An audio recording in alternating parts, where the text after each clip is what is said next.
Welcome back to the Holotable Games Network. I'm Ginger Joey. And I'm Corey Myers.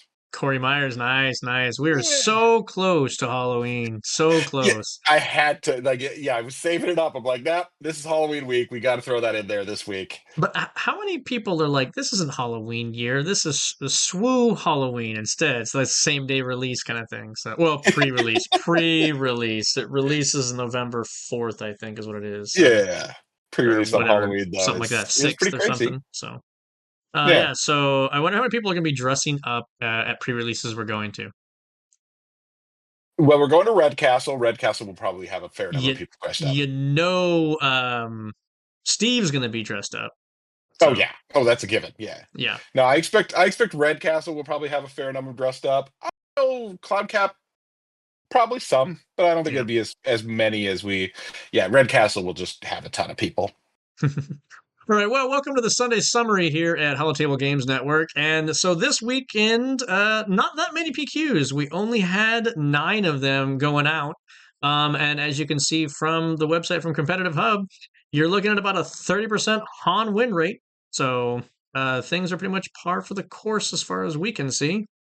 Yeah, about 30% Han win rate and a lot of Hans in the top 10, the top eights again. Yep. That's there's not a lot of surprises here. I mean, this is the end. This is the end of the meta. It's closing down. You're not really seeing a lot of outliers. There were a couple that popped up. I think worth highlighting. Just mentioning is we did have a couple Qui-Gon Blues pop up, which Yep. that was exciting to see. Uh, a very strange Kanan data vault that I'm still confused about because it I mean it looks like a good deck. It just doesn't have much for specters in it.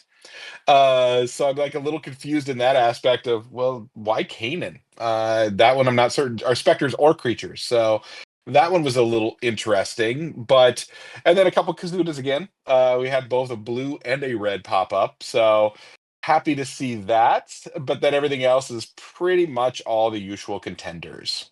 One thing Joey and I were talking about that we did see start to pop up a little bit is not as many data vaults. People are really taking advantage, especially of end of the. This is the end of the end of the meta season. Just testing stuff out before the new set hits, and just trying some of these decks without data vault. You've got a fair number. Yeah, you get Han data vaults or Han just greens popping up. I saw some Boba greens without data vault also. So you're seeing some people just experimenting of is data vault necessary? Because it is a con having those extra 10 cards. There's some decks it's good in, some decks it's not. So it'll be curious to see how things play out in the next set. Is Data Vault going to be all over the place, or are we going to see people backing off more from I'm gonna sneeze. it? And a sneeze. Nope, Perfect. didn't happen. Okay, I hate when No, that no, never mind. happens. Yeah. All right. That being said, here's I believe this is Poland. I'd have to go back and relook at the flag real quick. But you talk about all the data vault, but here is a top 8 where half of them are data vault decks, and you will also see in here is Sip and Betten, who were the ones that were ran this Han 2 ECL at regionals and got in the top 4 as well. So here they are again, top placements. hmm So let's see if that's, and this was the largest turnout, which was, oh, it was Poland. I was correct. Yeah. So this had the largest turnout for the PQ for the weekend. I'm not counting the San Francisco one because I believe that was a limited one, which is why we don't have any data at that point in time. So Correct. Yeah, I think that everything was good. else is pretty low end. Kansas City was real close though. It's only about 10 off. And if you look at Yeah. that, oh look, 3 out of the 8 are data vaults, but everything's green, Yep. green, green, green, green, green, green. So the question is going to be going forward, what is going to be the trend that Secrets of Power is going to lend into us? Here's some more data for your meta share of the last weekends with Han Solo's topping it with 159 in the last 2 weeks as leaders chosen, followed by Cad Bane, and then Han 1 as your other one. So that's how that sits. Yep. So So yeah, no, I'm very curious as well. As you said, yeah, what secrets is going to bring. I mean, I think we're going to get things shaken up a bit. There's definitely some leaders in Secrets of Power who I think are going to have potential to really compete in the meta. I think Deidre is going to be a strong aggro unit or aggro leader going forward. I think she's a good one. I think there's a number of them that have potential. Sabe, everybody's talking about because yeah, she's really good. So there's a lot of leaders with potential to change up the meta a little bit. So I'm curious to see how that's going to play out as well. And on that note, what we're going to do is since it was a light weekend for PQs as far as just only 9 of them being there, and nothing's really changed as far as the meta's going, since we are on the cusp of pre-release weekend, we wanted to go through and do a little quick analysis of what you should be looking at during your pre-releases, such as what Mhm. leaders to maybe choose for, what bombs to look for, and what removal cards you want to keep your eyes out for as you're opening packs and making your decisions about what you're going to be playing. So the first thing we're going to be doing is going through the leaders and just doing a quick little synopsis of what we feel that leader is going to be power or good or bad for a choice as a pre-release. So, Yeah, and this uh, is this is specific to limited and pre-release. We're not looking at correct. greater premiere play. This is just a conversation of yeah, as you're opening these packs and figuring out your selection and what you're going to go with. Here's our thoughts, at least, on the various leaders that are going to be running across. Correct. With a limited sealed format because it's going to be the pre-release weekend. So Yeah. first and foremost, we have Bale. Bale to me is a leader you do not want to be trying to build a deck around in a limited environment. I think he is way too niche and going to cause a lot of clunkiness that is not going to make your game go smoothly. So he is a constructed leader for me. Yeah, I'm 100% agreed on that. He's going to go into my yeah, not going to touch this pile. There's other options. You're going to have other options. Bale just is not going to work. In general, you want to be looking for leaders that are not like pigeonholing you into something. You want to have a little bit more flexibility as far as what you can use, and that's not Bale. So Mhm. next is C3PO. Corey?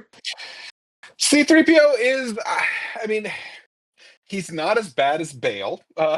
I'll go with that. I mean, he's exhausting. And actually, in limited, he's better than he is going to be in Premiere. That exhaust actually can really mess with people a lot stronger in a limited format. A 1/6 leader is also going to stick around longer at a 4 flip in a limited format. So he's not the worst. I would put him mid tier of he's worth considering if you don't have anything else and you have strong yellow heroism and you want to try to build around that. He's not a terrible choice, but he's also not going to be my first choice. He is your earliest flip leader besides Bale for heroism. He is only Yep. a 4 flip, so that is something to consider. My biggest thing is in this set, you do not have a lot of removal cards in the game. And so Hmm. I think if you can get a leader to flip early and plot a piece of gear onto him to make him a force to just beat down things with, I think that could be good. I didn't load the unit side of things to show you the differences and everything, so that would be like the weakness of what we're doing here for a little analysis. But Oh yeah. I think that he is definitely something to consider depending. I also disagree with you. I think in a premiere, I think he actually gets a little bit better than limited. So, all right. I mean, I'd love to see if somebody gets a build out of him, but I don't know. I don't love him. Yep. Moving on. So we got Cassian Andor. I think Cassian's biggest problem in a sealed environment or a limited environment is that 6 flip. I think you're really looking for a 5 or less leader, to be perfectly honest. That said, he does give you that benefit of friendly units having damaged your opponent's base can't be attacked back. And as I just said, with a very limited removal capabilities, that built-in ability to prevent your units from dying could be very, very key, even despite the fact that he doesn't flip till 6. Yeah, so I would actually disagree with you a little bit. I think he's one of my top leaders to try to build around most of the time. I think yes, he's a 6 flip, so it's slightly later than I want, but I mean a lot of this set is six or higher flips. Mm. So it's not the worst. And I think his leader ability is very good. Being able to keep your units alive after they swing at the base is great. And then yeah, the flip side, his not being able to be killed unless as long as you have an initiative is very strong. So I think he's one. If I pull him, he is a rare leader, so your odds of pulling him are significantly decreased. But if I pull him, he's one I'm seriously looking at can I build around him? Well, I don't disagree. So, all right. Next is Chancellor Palpatine. Chancellor Palpatine is one of two leaders that you will always have access to because you do get Yep. the Padme Amidala and Chancellor Palpatine hyperspace in the pre-release packs. That said, with it being so contingent on plot, his viability is completely based off of how many plot cards you get and what you can do with them. He is a. I'm probably not looking at him unless I just got a plethora of plot. That's all that it comes down to. Yeah, I agree 100%. Like it is he's not terrible. Yeah, he's a 7 flip, which is even worse, but he's got a good stat line for that 7 flip. And yeah, if you get a bunch of plot cards, you need to be thinking about that because there are a lot of plot cards in this set and a lot of strong plot cards. So there is potential for him. So always keep him in the back of your mind because you're going to have him no matter what. So I he's think the always an option for you. I think the plot unit cards are really what you want to be looking for him because that's almost Yes. like a draw card for a unit. You're not necessarily looking for the plot like gear cards or the plot action cards. You just want nothing but plot units with him, in my opinion. Agreed. Yep. All right. Next up And is next we Colonel got Yularen. you, Lauren. I mean, Yularen is not bad. He's another one of mine that, yeah, he's decent. I'm gonna put him in the pile of I might be using this one. Getting 2 attacks in at once is valuable. Being able to get the initiative, especially in a limited format, is very strong. I mean, initiative is always a big deal in this game, but in limited, it can really make a huge difference. So I think that makes him really good. That double attack. He's a 5 flip as we discussed. His 4/6 stat line's decent. I I mean I'm not excited about him, but he's definitely a leader that I will always put in my this is a potential one I will potentially use if I've got the cards for it. I don't know. I mean, he feel to me, I'm inclined to say no. And the only reason why is because you have that restriction of the unit that you're attacking with has to cost more than the unit you're attacking with second. And Yeah. in a limited environment, your card pool just might not pan out to do that. I think he's better in a constructed format. I don't think he's going to be great in limited. I could be Okay. wrong about him though, but he's definitely in my like very low maybes. Yeah. All right, Dedra Miro, Miro. Miro. Okay. Yeah, Miro. Miro. Yeah. I personally think this is the best leader in the entire set. I think she offers just way too much versatility. You can do damage, you get card draw, and she flips way early. I think you will be seeing her as most people's number one pick that they're going to be playing with, personally. Yeah, I nothing more to add beyond that. It's yeah, this is I agree as well. I think this is one of the best leaders in the set, both Premier and Limited. And if you pull Deidre, you look at playing Deidre. And she's a common. Yeah, and she's a common, so your odds of pulling her are significantly higher. So yeah, she's definitely one that it's yeah high on my list of I'm gonna try to make a build of her immediately if I got her. I think the only drawback for her is that her ability does cost a resource to activate, but Yep. that potentially might make it to where she doesn't use it as much. When you can't build around that and like offset for that in your deck selection or your card selections of your deck, that might be a hindrance, but I think it's a very minor one. One cost to either draw a card or do 2 damage. I don't hate that. No, no, I don't think anybody. I don't I'm think not anybody sad about does. either. Right. Then we got DJ. Yeah, Um, DJ is just put him in the trash pile if you pull him out of limited. You're not playing DJ. Don't do it. you Don't even you think about don't it. you don't think so? No, I mean, there's just not there's not strong enough. I mean, there's not strong enough double yellow cards. That really is what it comes down to. The double yellow cards in this set suck, which is the main value of playing DJ. So why would you hamper yourself and not be able to play heroism or villainy cards? It again, I still think there is possible builds in non-limited and premier, but in limited, yeah, I'm never touching him. No. All right, sorry, my computer, my camera froze for a second. So, Who knows? I might have to stop using the actual laptop's camera for when we do these and just use my one of our setup cameras. Yeah, Um, it might be a good idea. Anyway, DJ is one of the only resource cheating leaders in this set. We all know how much Yeah. resource cheating can be powerful. The double yellow aspect for DJ is to me the lesser thing that you're looking at in a limited format. You're looking at his ability only, and it's you can always pair it with another color with another base. The bigger problem DJ represents is that your villainy and heroism cards become a liability for you than a benefit. So he is one of those ones that I think is a big maybe because it's purely based off of card pool, whether or not you can actually get any value out of him or not. Yeah. I mean, if anybody gets some builds out of him that they think are good, I would love to see it, but I just don't think he works in a limited format in any way. All right. Moving on, Dryden Voss. I think this is one of my top ones that I'm going for beyond Deidre, if I can get it. Yes, it is a late 7 flip. However, the ability to give a unit an ECL type ability on will is pretty big. Especially since we said there is very little removal, and I don't think there's a whole lot of ambush in this set either. This gives you that kind of like ambushy removal capabilities. The negative being you're going to be starved on hand if you use the ability too much. So, but I think depending on what you're grabbing and what you get for a unit pool, this guy could be huge for getting that edge. Yeah, I go the other way. He's fine. In limited, I don't love him.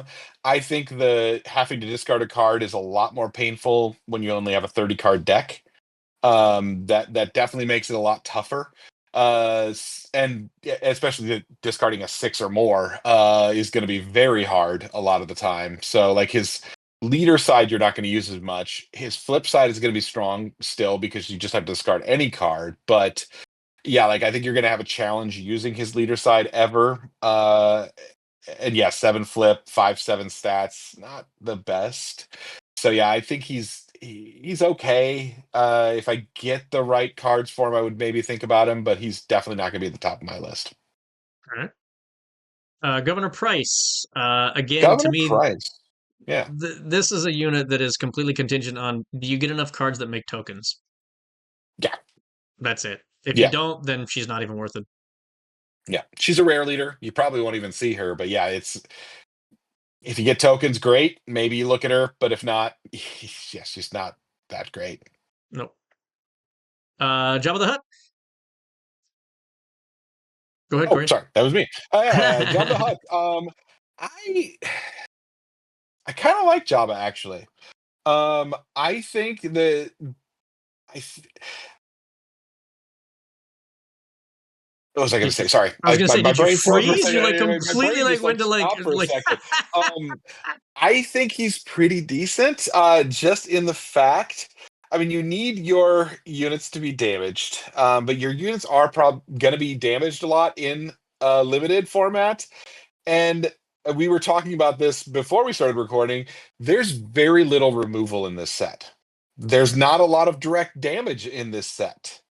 So having direct damage is pretty darn useful. His flip side, 2/8 at 5 is you're going to need a plot card that's going to buff his attack to make him more useful. But uh, No, you don't. yeah, His flip side is about if you have a unit that survives the damage, you can reciprocate that damage to oh yeah, another the unit. reciprocate damage, yeah, which So is that's really strong. in blue, you have the Armor of Fortune, which is a plot card Oh for yeah. 2 that gives you 3 health. To me, Jabba the Hutt is my number 2 that I'm looking for after Daedra for a limited environment. I think his ping damage is going to do a lot of your removal work for you, and I think his flip side that does the whole like bouncing effect as well is going to be huge because it doesn't have to be Jabba that survives the damage. It can be any unit that survives the That's damage. true. Yeah. I think Jabba is going to be the second biggest player in a limited environment. Yeah. Jabba is definitely one to look out for. That he's valuable and he's another one of those. Put it into the pile, try to see if you can build around him. Yeah. Lamasu. Lamasu falls into the category of if you don't get a lot of upgrades, he's not doing anything for you. Yeah. And I mean, there are upgrades this set. I mean, yeah, it depends on what you pull. If you do pull a bunch of those upgrades, might be worth thinking about. But yeah, if you don't, yeah, don't touch it. But again, another one, rare leader, you're probably not going to get llama anyway. Right. But if you get Condemns and you get Lamasu, I would highly Yeah. recommend playing those two together. Oh yeah, Condemns, well, and Creditor's Claim. Like Yeah. yeah, if you can get those guys, if you can get a couple of those blue black upgrades, then very much worth considering. All right. Leia Organa. Go ahead. Leia, Leia's a maybe for me. I think she's in that same mid-ish tier.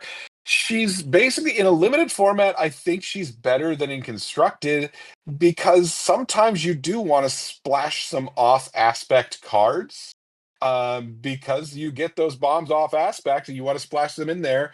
And Leia encourages you to splash a little bit more, which isn't the worst for isn't the worst for limited format. So I think Leia's a upper mid tier, maybe low top tier. Like she's worth looking at if you pull her and seeing if you 100% have the agree. build for it.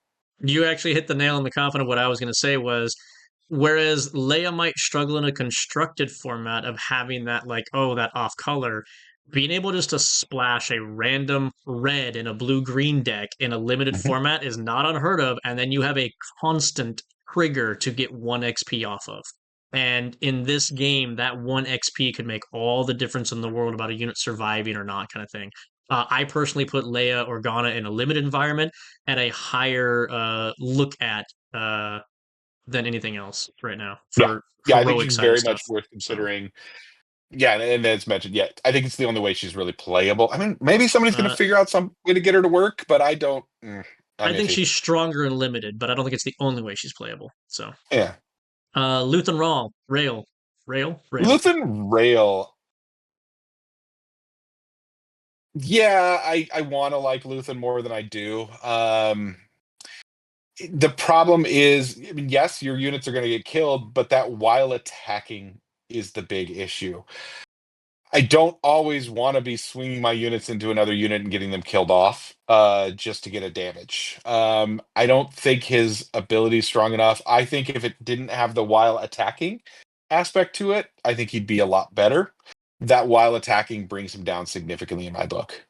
I don't mind the while attacking. This is an ability that, in my opinion, should not have had a exhaust the leader, so you can only use it once per turn. It This is doesn't. a type you Oh may no, it is exhaust exhausted. this Sorry, I leader missed if you that. I do. didn't read that. Yeah, So sorry. this Yep. is the type of leader that, in my opinion, shouldn't have had that exhaust ability, and that it's just a static. As long as I'm Yeah. attacking into your unit and I'm dying, then I just get to do an extra point of damage kind of thing. Because you're already essentially sacrificing your unit to do so. Um, and then you flip him on his Yeah. 5 and he's a 2/7. Yeah. I think this just kind of missed the mark on what they were going for, honestly. Yeah, this is also in my trash pile of I'm not even gonna try. All right, Mon Mothma. To me, this is probably your number one heroic person that you're looking for, mainly because in this set, it is an official based set, and she gets to allow you to splash anything and everything that isn't a villain into your deck. So she really opens up your deck building capabilities as far as that goes. So I think she's the number one heroic leader you're looking at.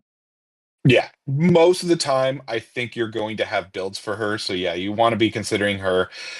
I mean, yeah, it is contingent again. Do you have enough officials amongst all your colors that are non-villainy? But you probably are going to, as Joey just mentioned, there's a lot of officials in this set. So the odds are you will have a build for her. So yeah, well worth looking at her and yeah, serious considerations. Okay, Padme Amidala is your second leader you will always have in your pre-release kits. But again, I feel she is, if you don't have a lot of discard or disclose cards, you're not going to get any value out of her abilities at this point in time. And she's just okay after that. Yeah, it's this is a contingent on if you draw a bunch of disclose, maybe think about it that you a bunch of disclose that you think is worth playing. Consider her. I don't think there's much self discard in this set. I need to actually double check that, but there's very little of that. So you're not going to get anything in discard. So you need to be revealing, which is just disclose. Yeah, I would. I think you're going to have better luck building something for Palpatine than Padme most of the time. Probably. All right, Sabe, I think is your other unit that is heroic side that is super universal. She doesn't require anything other than just to be playing leaders and getting those leaders to do damage to make her effect work at that point in time. She also gives you a little bit of that hand hate on the flip side of the unit side. So I think again she's a rare, not likely probably going to see her, but if you do see her, definitely consider building around her. Yeah. Well, we're thinking about, remember, this is limited is a 30 card deck. Uh Doing any damage to your opponent's deck mill wise is very useful. And so she's getting some mill action going on. That's well worth considering. Every single card you take out might be the one of that strong card that you didn't want to see. So yeah, I think she's pretty high on the list of, if you do pull her, you should definitely be looking at that. 30 card minimum, you can still play more than that. I mean, yes, you can play more than that. You should not. Satine. Satine gives you the ability to get to those higher end um, cards that you can play. A lot of the times you're not going to be looking at like 6, 7, and 8 drops because of the fact that game's probably going to be over before that. Satine will allow you to like kind of get there by keeping your units alive. And there's plenty of restore on a lot of these blue officials that are coming out in this set to offset the damage that is then putting onto your base.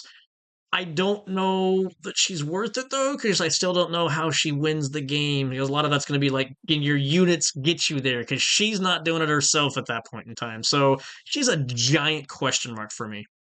Yeah, I think you're right that her leader side is actually probably pretty useful. Getting that heal, keeping those units alive, that's decent. And again, yeah, there's enough officials that restore. There's enough restore out there in this set that you probably can get something to keep yourself alive.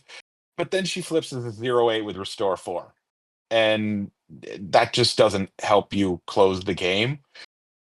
Yeah, I'm not building her unless I've drawn a ton of large blue and other heroism bomb cards to win the game with. I just think she's gonna draw the game out, but she's not gonna close it. Unless you got like a Bo-Katan and a Rex, forget it. Yeah, seriously. All right, Sly Moore, go ahead. I like Slymore a lot. I think Slymore is honestly one of the top cards to be looking at in limited format right now. Her action side is decent, or her leader side is decent. It's not the greatest thing, but in a limited format, you'll probably actually see it happen more, that there are four or more exhausted units in play, and you'll be able to get a one cost spy token. Not the worst, but I think her unit side, where she has that on attack of deal 2 damage to an exhausted unit, is very strong. Especially in limited format, where, as we mentioned before, we don't have much removal or direct damage. So getting some direct damage out there to start chewing through units is huge. So yeah, I think Sly is one to be looking for. If you draw her, you should be trying to see if you can make a build out of her. Um, in a limited format, you have a unit that makes units. That's got to be good Yeah. because it gives you some sustainability kind of thing. I I agree. She's going to be solid and going to be good. I There's not really much else to say. I mean, you said things. I mean, she does damage and she makes units, so I think she's Yeah. going to be a good solid unit. But villain yellow didn't get a lot, so That's the other that's the side of it, biggest is villain negative to yellow her. is rough in this Yeah. set. So, all right.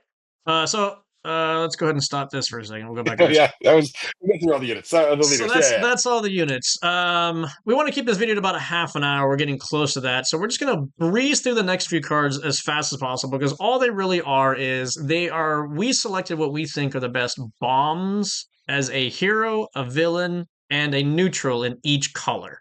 And that's basically all they are. Is like they're commons or uncommons. They're no rares, no legendaries, and these are the cards that if you see these, you might want to consider taking them because they're going to be the bigger units that are going to help you really seal that deal kind of thing. So they're not always great because the first one, this Caldwell Arrestor Cruiser, is a 7 drop, which isn't great, but Blue Villainy didn't have much else to go before that. Yeah, it's the best there was in Blue Villainy. I don't think I mean, I was telling Joey this before ahead of time. I don't think you're going to get the when played off most of the time in a limited format, because 7, you're by the time you get to 7, if you're resourcing every single turn, your hand is probably pretty slim. But a 6/7 in space is a lot to deal with. Yep, space is the So biggest that's thing. kind of the reason we're like, hey, this is still a bomb just because of the aspect of it's a 6/7 in space. Yep, And there's and not a lot of answers for that. speaking of space, light side has the coronet as a 5 cost 4 Nice. 6 that gives restore and more restore to all your other units. So this is also a great unit, also in space. As Yep. we always Like that one a say, lot. in limited, you definitely want to be looking at your space units. There is 46 space units in this set. That's it. So in the neutral category, we have one of Corey's favorite cards, which is the Umbrian Mobile Cannon. 7/3, which then prevents the first damage that it would take. So it kind of has that little bit of longevity to stick around. It's at least killing something that comes at it. Yeah. Well, first damage it takes every phase. So Yeah, it sticks around. Yeah, again, this goes back to there's very little in removal in this set. Retaliation is out there. That's the only hard removal. And then there's a few that do -3. There's a -3/-3 out there, but there's a little bit, but not a lot. And that he's going to stick around. yeah, You want him, and you're going to get him out, and he's a problem for your opponent. yeah. Next is Deidre Mero in green. She's a 6/5/5, 6 cost 5/5 with ambush and creates a spy token. You're getting removal as you can go in and crash into something, and you get a unit on the side as well. So she gives you that like longevity and sustainability. Definitely a good pickup. Yep. Next one is yes, green heroism. This is the best we had in green heroism. This is another one that's there's just not a lot strong there. This is not the worst of cards. I don't The 5/6 stat line at 6 is not the best, but it does get you a guaranteed 2 heal, as mentioned, because it is an official, so he's going to heal himself or heal the base himself. And there are a lot of officials this set, so there is potential for getting a significant amount of healing out of him to make him valuable. But yeah, he's kind of the best that there was in I think this green provides some heroism. great comeback mechanics. Although it doesn't have the ambush to do Potentially. something right away, that heal right away can get you back in the game, and then they're left with a 5/6 to have to deal with. So Yeah. the other honorable mention here is the Raxian Assembly, a 5 cost 6/5 in neutral, which is just a Yep. huge statted unit. So only at 5. Yep. Kazuda in red. It might not look like a bomb with a 2/6 stat line, but it actually can be a 6/6 for 4. Yeah. No, I mean, we've talked about it. I love Kazuda, the Kazuda unit. I think he's great, and I think in limited, I'm going to try to put him in every deck I possibly can. A 6/6 or even a 4/6 for 4 is massive. That 6 health at 4 means he's sticking around for quite a while, and he's going to get a number of swings in. And in limited, I mean, a key thing is building your deck and knowing when to stop resourcing and just letting your opponent keep putting cards down. And while you get your hand bigger, once you're doing that, Kaz gets even better. And here's Corey's pick. I had a different one, but Corey Yeah, really liked this one for red, which is yeah. I'll cover this one really quick. It's Hondo. I like him a lot. I think he's really strong. The biggest thing about him, his stat line's not as strong. It's 6/5 at 6. It's decent, but not amazing.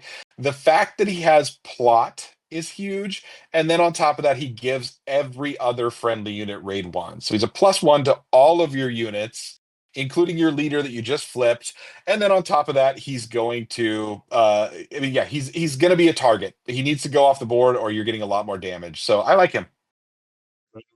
next in yellow heroic. We have Hunter, 7/6 with Saboteur for 6. Doesn't do anything when it first comes into play, but is definitely doing something afterwards if it survives. Yeah. And his on attack's okay, but the saboteur is really the main reason that gets you past any troublesome sentinels. Yep. Yellow neutral is Velsartha, who is a 5 cost 4/6, but with raid 2. So she's kind of a 5 cost 6/6 at that point in time. Yeah. And then each enemy unit gets -2 while defending. Period. Whether she's attacking them or somebody else is, they get -2. Yep. And worth Oh, sorry, mentioning, exhausted enemy units. So yeah, exhausted enemies. Yes, they got to be exhausted. And that was the last one because we mentioned it before. Yellow villainy just does not have any really good bombs. I mean, there are a couple, but it is a rare and a legendary. Like it's Tarkin, it's Thrawn.